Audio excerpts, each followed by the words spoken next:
네, 안녕하세요. 중국 공산당과 이민해방군, 글로벌리스트 흑막 세력, 악마의 나라티브 사제들, 이 세 집단에 대한 전 세계 가치지향 애국 민중의 투쟁을 매일매일 전해드리고 있는 세뇌 탈출입니다. 이 시간에는 먼저 미국에서 일어난 일 잠깐 살펴보고요.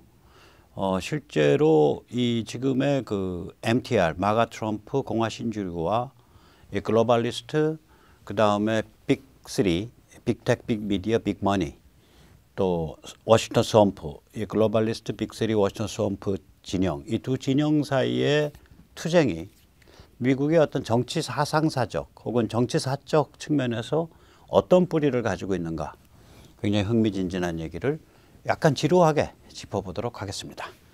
먼저 세뇌 탈출 자율구독료 부탁 말씀 올립니다. 신한은행 140-012-108443 주 백모 프로덕션입니다. 참으로 어려울 때인데도 꾸준히들 도와주셔서 백모 세뇌 탈출 뚜벅뚜벅 진행할 수 있습니다. 감사합니다. 말씀 나온 김에 중국 공산당의 세계 지배 전략을 다루고 있는 중국은 괴물이다. 이 책 좋은 책입니다. 이 책은 중국 공산당이 구멍숭숭 미국을 얼마나 치밀하게 침투해서 농락하고 있는지 그 낱낱한 실상을 비참하도록 현실적으로 자세하게 다루고 있습니다. 이 책을 읽다 보면 야, 미국이 저 정도면 한국은 어느 정도까지 망가져 있을까, 이런 걱정이 저절로 듭니다. 그러나 한국엔 다행히 오늘 많이 얘기가 되겠지만 글로벌리스트 본가가 없습니다. 여기는 그래도 기업이나 이런 제도권 이렇게 생산적인 영역에 있는, 경제 영역에 있는 상층부가 기업 경영자나 굉장히 건강한 편입니다. 그래서 우리 이 자유, 민주, 민초들이 조금만 지능적으로 조직화되면 얼마든지 이 위험을 뚫고 나갈 수 있습니다. 한번 이 책 사셔서 고민 좀 해가시면서 읽어보시기 바랍니다. 먼저 간단한 얘기 할게요.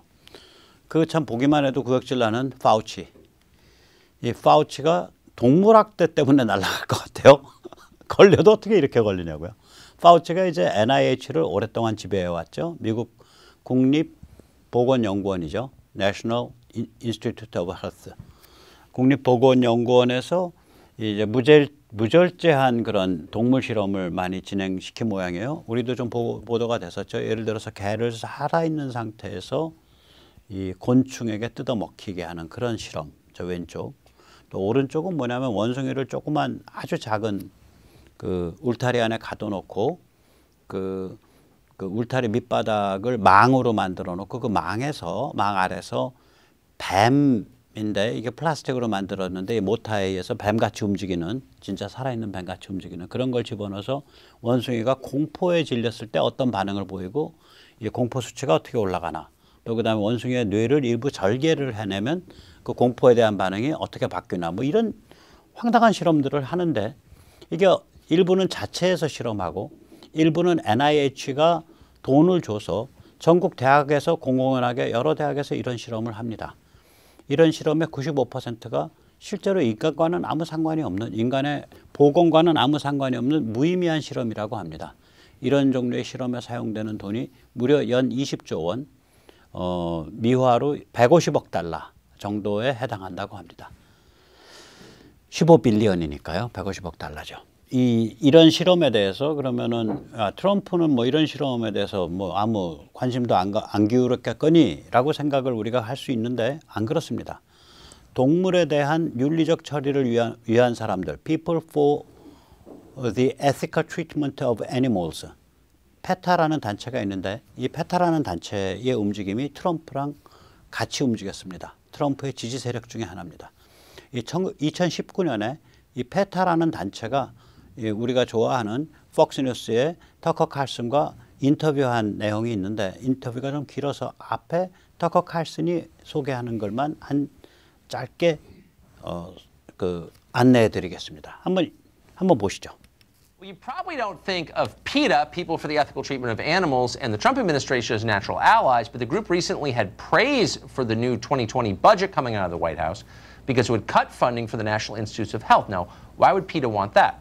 Well, according to PETA, the NIH wastes billions of taxpayer dollars every year on testing that maims or kills animals while, and this is the key, producing no benefits for human beings in return. 예. 보셨다시피 이제 미국은 이렇게 됩니다. 이게 이제 2019년 4월 방송인데요. 미국은 그 회계 연도가 그 전에 4분기 10월부터 시작을 합니다. 회계 연도가. 그래서 2020년 예산이다. 그러면 그게 이제 9월 달, 뭐 8월 달에는 국회를 통과해야 합니다. 그래서 행정부 측에서 내놓는 예산안이 4월 달에 나온 겁니다. 2019년 4월에 예산안이 나왔으니까 2020년 예산이겠죠.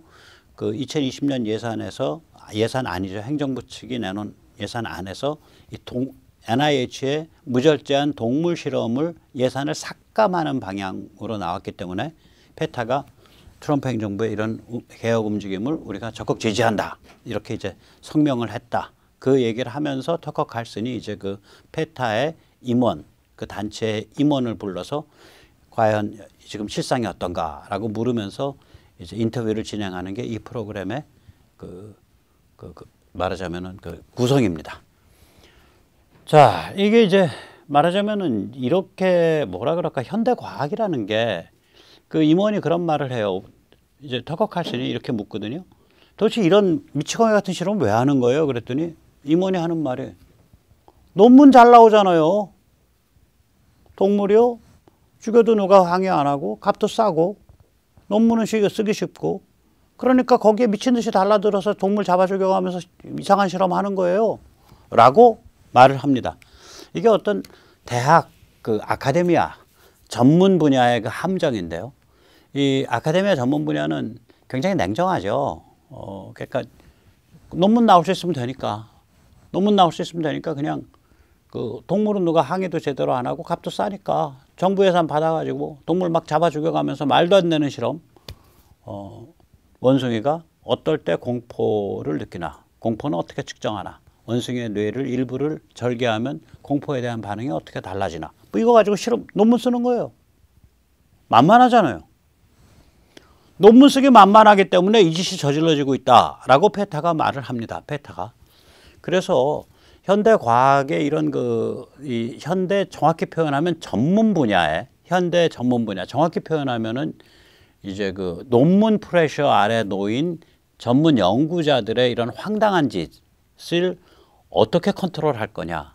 이게 이제 현대 사회가 현대 문명의 사회가 이제 아카데미아 대학을 컨트롤하고 연구기관을 컨트롤하는 아주 핵심적인 이슈 중에 하나입니다. 사실은 이게 자연과학에만 이런 일이 있는 게 아니라요. 사회과학도 이런 일이 많죠. 특히 이제 저같이 정치 철학, 정치 사상하는 사람 입장에서 보면 미국의 정치학 거의 대부분이 쓰레기입니다. 그 통계 가지고 패턴 찾아내고 뭐 이러는 거예요. 그러니까 기껏 한다는 게 투퀴드데스의 함정. 이렇게 말도 안 되는 애널로지라 그러죠. 유사성을 찾아낸단 말이에요. 그러니까 신흥 국가가 힘을 가져서 막 자라 올라가면 기존의 패권 국가랑 충돌해서 그 전쟁이 일어날 확률이 크다. 역사상 뭐가 어떻다. 지금 중국과 미국 사이가 그런 문제가 아니거든요. 동질적인 체제가 아니에요, 이게. 여기에는 체제와 이념의 문제가 있는데 그건 싹 없애고 그냥 신흥 자라나오는 국가, 옛 패권 국가 이렇게 그렇게 만들어 버려가지고 그걸 계량화 시켜버리는 거예요. 확률 몇 %. 이런 사회과학에서도 이런 풍조가 굉장히 많습니다, 지금. 그래서 좀 안타깝죠. 제가 조성원 교수님이랑 이야기가 잘 통하는 이유가 미국이 아니라 프랑스에서 공부를 했고 전 또 프랑스 학풍도 또 그렇게 마음에는 안 들지만 어쨌거나 그분이 공부한 영역 자체가 정치사상 이런 쪽을 많이 들여다보는 영역이어서 그래서 이제 말이 좀 통하는 편이죠. 잘 통하는 편입니다. 그래서 안타깝습니다. 그래서 우리가 앞으로 이제 이 자유보수 진영의 큰 우리 맹점이 이 언어, 내러티브, 자기 스토리, 이런 게 정립이 안 돼 있는 거예요. 이게 정립이 되려면은 종교계의 각성과 지식층의 각성이 수십 년 축적돼 있어야 되거든요.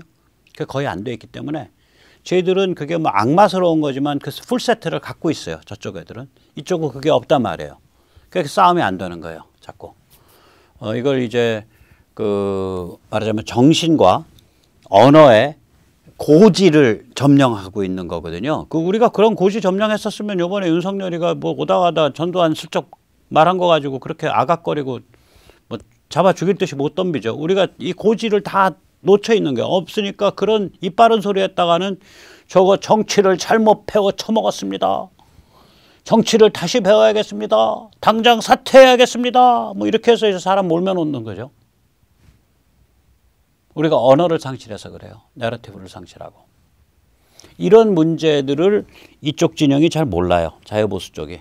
그냥 물질적 풍요가 그게 좋은 거, 그것만이면 다 돼. 이렇게 생각을 하는 게 아주 깔려 있습니다.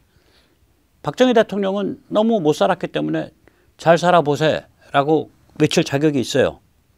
지금 박정희 대통령 돌아가신 지 30년, 40년 지났는데 지금 것들이 웬만큼 사는 처지에서 잘 살면 다 돼!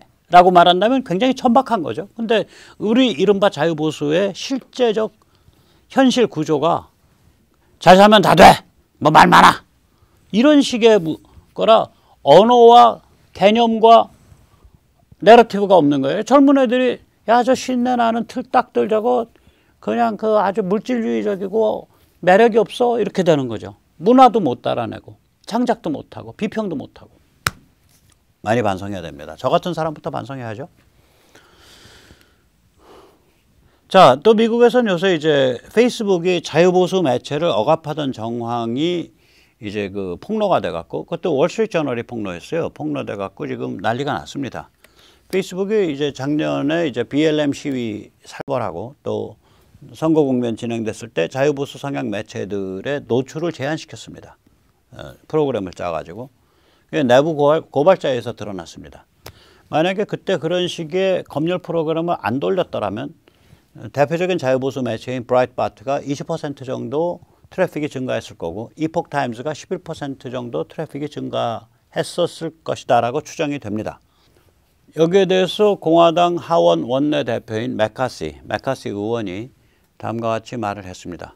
전통적 거대 미디어가 반기지 않는 스토리를 빅텍이 검열한다면 미국인은 세상의 절반만 있는 줄 알게 될 지경이다. 전통적 거대 미디어는 무오류의 당국이 아니다. 빅텍은 전통적 거대 미디어에 의한 일방적 내러티브를 더욱더 악화시키고 있다. 페이스북 종사자들은 반보수주의 히스테리 환자를 넘어서서 그것이 보수든 진보든 자신들의 내러티브에 맞지 않는 것은 무조건 잘라내는 사람들일 뿐이다. 그래서 이런 일이 드러났기 때문에 의회에서 국감해야 된다. 국감. 그러니까 Congress Investigation. 이거 살벌한 거거든요. 의회에서 인베스티게이션 하면 살벌해집니다. 그 얘기가 지금 막 끌어오르고 있습니다. 트위터 2개인데 왼쪽 트위터 뭐라고 써있냐. We need a congressional investigation into Big Tech's rampant censorship campaign of conservatives. 빅텍이 자행하고 있는 보수주의자들에 대한 무절제한 검열 캠페인에 대해서, 검열 행태에 대해서, 검열 광풍에 대해서 의회 국감이 필요하다. 왼쪽 거 그렇게 써 있고요. 오른쪽 거는 이렇게 됩니다. Facebook controls what you see, which is another way of controlling how you think. 페이스북은 무엇을 볼 것인가에 대해서 그 컨텐츠를 제어하고 있는데 그것은 곧바로 당신이 무엇을 생각할 것인가를 조작하고 있는 것이다. Congress should investigate. 의회가 반드시 국감해야 된다. 이게 왜 살벌하냐. 지금 내년 선거에서 이대로 가면 마가 트럼프 공화 신주류가 압승을 해서 지금 뭐 하원 같은 경우는 한 대여섯 석밖에 차이가 안 나요. 대여섯 석 정도 차이 날 거예요. 하원에서 공화가 절대적인 다수를 차지할 겁니다. 한 4, 50석 더 벌어갖고. 그 다음에 상원도 내년이 원래 이제 공화가 좀 불리한 해거든요. 상원은 이제 100명 중에 33명 이렇게 클래스 1, 2, 3를 나눠서 상원은 한 클래스가 2년마다 선거를 합니다. 그러면 2년 클래스 1은 만약에 예를 들어서 내년 2022년에 선거했다. 그럼 클래스 2가 2024년, 클래스 3가 2026년 다시 클래스 1이 2028년. 그래서 상원의 임기가 저거죠. 6년이죠. 하원의 임기 2년이고 2년마다 다시 선거를 하죠. 그래서 상원 같은 경우에는 이제 내년 선거에 붙여지는 클래스에서 공화당 의원수가 많아요. 그만큼 더 불리하다는 얘기죠. 공화당 의원수가 많다는 얘기는 더 많은 데서 방어를 해내야 돈을 맞춘다는 건데, 이게 방어해내는 정도가 아니라 자기 거 다 방어하고 전체 의석수로 보면 민주당을 엎어버릴 것 같아요. 즉 다시 말하자면 상원도 내년에 이제 그 공화당 쪽이 장악할 것 같다. 그러면 양원을 의회가 장악을 하면요, 이거 골로 갑니다. 얘들 골로 가요. 빅텍. 그리고 이제 여기서 우리가 주목해야 될 건 드디어 트럼프 미디어 그룹이 저걸 TMTG라고 불러요. 트럼프 미디어 앤 테크놀로지 그룹이라 그래서 저기 아마 트럼프가 몇 억 달러 질렀을 거예요. 그리고 앞으로 수십억 달러가 투자될 겁니다. 수조 원이. 거기서 트루스 플랫폼을 발표를 합니다. TMTG가. TMTG는 이제 그 트루스 플랫폼은 페이스북, 트위터, 뭐 인스타그램 이런 거 섞어 놓은 것 같은 건 아마 그렇게 될 거예요. 그게 베타 테스트가 이제 1, 2개월 있다가 시작을 하고 내년 1, 4분기 안에 공식적으로 정식 서비스에 들어갈 것 같거든요. 베타 테스트 몇 개월 한 다음에. 그래서 지금 베타 테스트 참여자들 신청받고 있습니다. 트루스 플랫폼이. 트루스 플랫폼에서 이제 제대로 준비를 한 거예요. 몇 개월 준비를 제대로 한 것 같아요. 보니까 이게 그렇게 쉽게 준비 안 되거든요.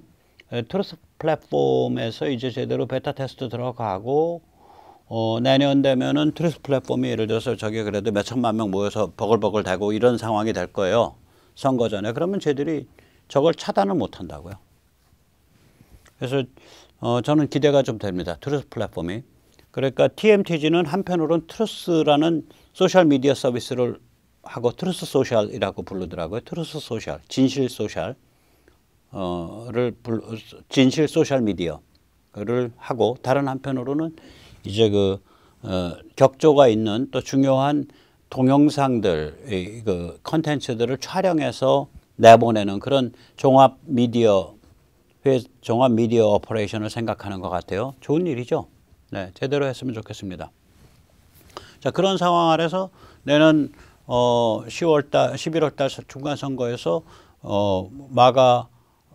마가 민초에 기반한 공화 신주류가 상하원 선거를 다 압승을 하게 되면 이제 내후년 1월 3일 날 새로운 의회가 이제 새로 소집되거든요. 새로 이제 그 회기가 이제 바뀌는 게 1월 3일인가에 바뀌어요.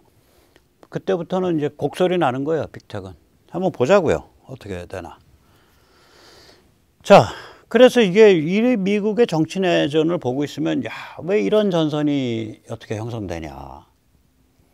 여기서 이제 이 MTR 쪽하고 저는 이걸 GCC 악마 내러티브, 그러니까 악마 내러티브, 글로벌리스트 악마 내러티브 스왑프 진영하고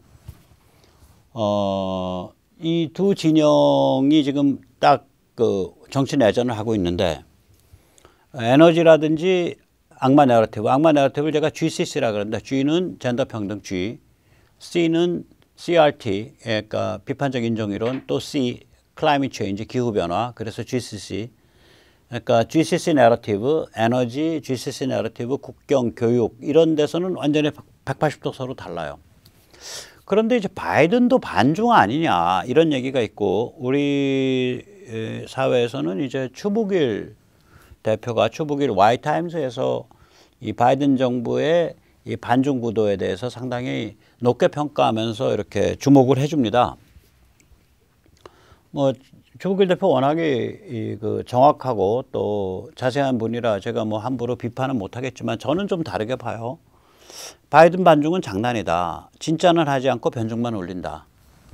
예를 들어서 바이든이 반중을 제대로 하려면 이란 지금 족쇄 채워놓은 거 더 줘야 돼요. 근데 이란 살려주려고 그러잖아. 베네수엘라 족쇄 더 줘야 돼요. 베네수엘라 족쇄 아무것도 안 채우고 있거든요. 쿠바 족쇄 더 줘야 돼요. 쿠바 족쇄 더 안 조이고 있거든요. 쿠바 얼마 전에 몇 개월 전에 학살 났을 때 바이든 정부 아무 짓도 안 했죠. 쿠바 탈출하는 난민들 바다에서 차단해서 돌려보내는 짓 했죠. 그래서 저는 바이든의 반중이 좀 불안해요. 그리고 이제 코로나에 대한 기원을 밝히고 책임을 추궁하는 거 안 하고 있고요. 그 다음에 월스트리트로부터 중국계 기업을 상장 폐지시키거나 증자 금지시키거나 혹은 회사채 기체를 못하게 막는 것, 이거 아직 안 하고 있거든요. 이런 게 진짜 이제 뼈 아픈 반중 정책인데, 그래서 저는 추부길 대표와 좀 달리 바이든의 반중은 장난이고 진짜는 하지 않고 변중만 올리고 있는 상태다. 그러나 겉으로 쳐서 립 서비스는 반중 하고 있어요. 그러니까 트럼프가 딱 세워놓은 반중 패러다임을 못 벗어납니다. 그리고 이제 이 바이든 정부가 어쨌거나 이거든 저거든 간에 글로벌리스트 본진이 천천히 반중으로 오고 있는 것 같아요. 이건 제가 전에도 한 2번 말씀드렸죠. 근본 원인은 글로벌리스트가 착해져서가 아니라 시진핑이 미친 짓을 하니까 중국 특색 사회주의, 21세기 모택동 이런 것으로서 중국인을 완전히 이제 저걸 하려 그러죠. 저기 세뇌를 하려 그러죠. 얼마 전에 피아니스트까지 뭐 매춘 혐의로 체포했더라고요. 피아니스트가 사고 처벌 얼마나 치겠어. 그 유명한, 전 세계적으로 유명한 피아니스트인데 세계에서 가장 어린 나이에 그 쇼팽 콩쿠르에서 우승을 했고 세계에서 가장 어린 나이에 쇼팽 콩쿠르 심사위원을 한 친구예요. 천재예요. 리 뭐라는 사람, 윤일리인가 뭔가 그런 친구인데 뭐 얼굴도 아주 아주 멀끔하게 생긴 친구죠. 그리고 뭐 독일 도이치 그라마폰 이런 데랑 그 전속 계약 맺고서 저기 독점 계약이죠. 독점 계약 맺고서 뭐 쇼팽이나 이런 클래식 피아노 연주해 가지고 취입해서 발표하고 이 클래스가 완전히 월드 탑 클래스인 피아니스트인데 그걸 매춘 혐의로 체포했다 그러고 그걸 이지매를 주고 그걸 지금 조리돌림해서 개망신시키고 중국 내 소셜 미디어에 띄우고 이게 뭐 미친 짓을 하고 있는 거예요, 이게 지금. 뭐 제가 매춘에 찬성하는 건 아니지만, 뭐 예술가들 뭐 좀 난잡하게 사는 거지. 나이도 젊은데 지금 30대인가 뭐 그거밖에 안 돼요. 그걸 그렇게 사람을 망가뜨리나 이런 생각이 듭니다. 아무튼 이런 미친 짓을 하니까 지금 글로벌리스트 본진이 천천히 반중으로 기울고 있습니다. 그것 때문에 바이든이 크게 친중 정책을 못 펼 것이다라고 저는 생각을 합니다. 자기들 내부의 핵심이 반중으로 가고 있는데 천천히 바이든 정부는 뭐 여기까지는 목에 찬 데까지는 친중하고 중국 봐주고 싶어도 못 봐주는 그런 상태로 전 보지 적극적으로 반중에 나섰다라고는 안 봅니다. 그 다음에 글로벌리스트 본진이 이렇게 천천히 기우는 거는 트럼프가 해놓은 일이 크다. 이게 트럼프가 딱 왁구를 잡아놨기 때문에 이제는 이게 미중 대립 왁구가 딱 잡히니까 중국도 자꾸 이제 뭐라 그럴까요? 자충수를 두고 있는 거거든요. 시진핑이. 왜 중국이 자충수 두냐? 트럼프가 왁구를 근사하게 잡아놨으니까 자충수를 둘 수밖에 없다. 그래서 자충수 자꾸 두고 자꾸 이제 중국 특색 사회주의 뭐 21세기 모택동 이런 식으로 치달리고 중국인의 생활 수준을 높임으로써 중국 공산당의 정통성, 레지티머시를 더 강화한다 이런 정책이 아니고 중국인이 생활이 개판 나든 말든 우리는 우리 권력 강화하면 된다. 국민에 대한 국가에 대한 지배력 강화하면 된다. 시진핑 주석을 모시고 뭐 이런 미치광이 같은 방향으로 치닫고 있기 때문에 글로벌리스트 입장에서도 반중으로 기울 수밖에 없는 거죠. 자, 이 상황을 어떻게 이해할 거냐.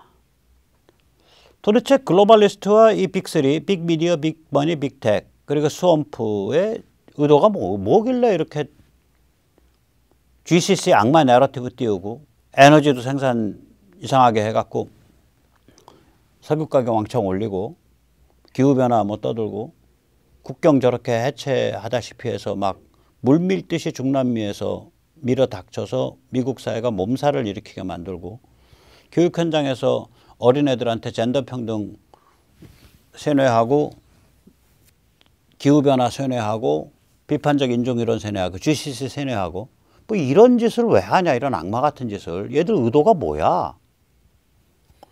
그 다음에 왜 얘들이 이렇게 그 MTR, 마가 민초, 트럼프 공화 신주류를 철천지 원수로 여기고 있는 거야? 아니, 어저께도 제가 누가 저희 지적을 해줬어요. 그 채플이라고 했는데 그 사람 샤플이라고 있는데 아마 프랑스 쪽 그 언어를 쓰는 아프리카계인 것 같아요. 그러면 프랑스 언어 썼으면 그게 언어 쓰는 데서는 샤플이라고 읽어야겠죠. 샤플. 그 코미디언이 아니 성구별은 머릿속에 있는 게 아니라 육체에 있는 타고난 육체에 있는 사실이야. Gender is a fact. 그런데 LGBT 하는 사람들은 이걸 다 머릿속에서 뭐 다 정할 수 있고 시시각각으로 정할 수 있다는 식으로 왜 이렇게 복잡한 소리 하는 거야. LGBT people are too much sensitive. 이런 말을 했다 그래가지고 왜 샤플의 그 코미디물이 넷플릭스에 올라있냐 그래서 그 넷플릭스 앞에서 시위하고 난리 법석을 피우고 있잖아요. 그러니까 이게 완전히 좀 머리가 좀 이상해져 있는 거예요. 이 MTR을 철저히 원수로 여기는 거죠. 그 다음에 여기서 이제 세 번째 질문도 있는 거죠. 글로벌리스트 구도가 이게 1990년대, 그러니까 90년대 초, 그러니까 소련과 공산권이 무너지고 나서 이 글로벌리스트들이 이제 자기 전모를 이제 야심을 딱 확실히 가졌다라고 보이거든요. 어차피 공산주의 위협이 이제 더 이상 없는데, 미국과 서방의 주권국가 약화시키고 자기들이 세계를 쪼물락쪼물락거리고 싶다. 뭐 이런 그 아주 야망찬 그런 비전을 가졌다라고 봐요. 저 시점에 확실하게 그걸 굳혔다. 그럼 우리가 야 1990년대? 야 그 네오콘 뜰 때 아니냐? 90년대와 2000년대가 그 20년에 네오콘이 뜰 때거든요. 이거 네오콘과 글로벌리스트는 무슨 관계야? 왜냐면 네오콘이 트럼프 반대했거든요.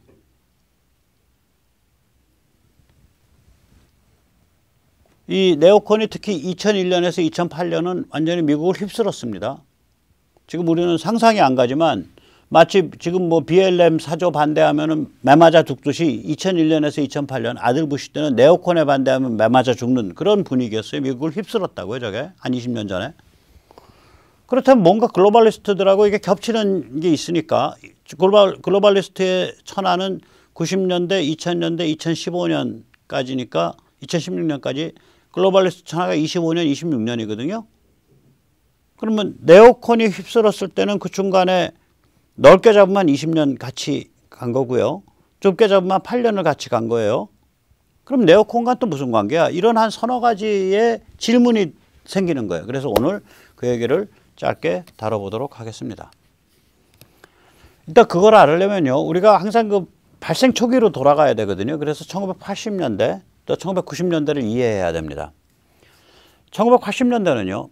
기술 분업 시장 발전에 따라 공산권이 쇠락하고 공산권의 붕괴 위기가 시작됐고 실제로 이때 동구권은 붕괴해 버렸고요. 89년에.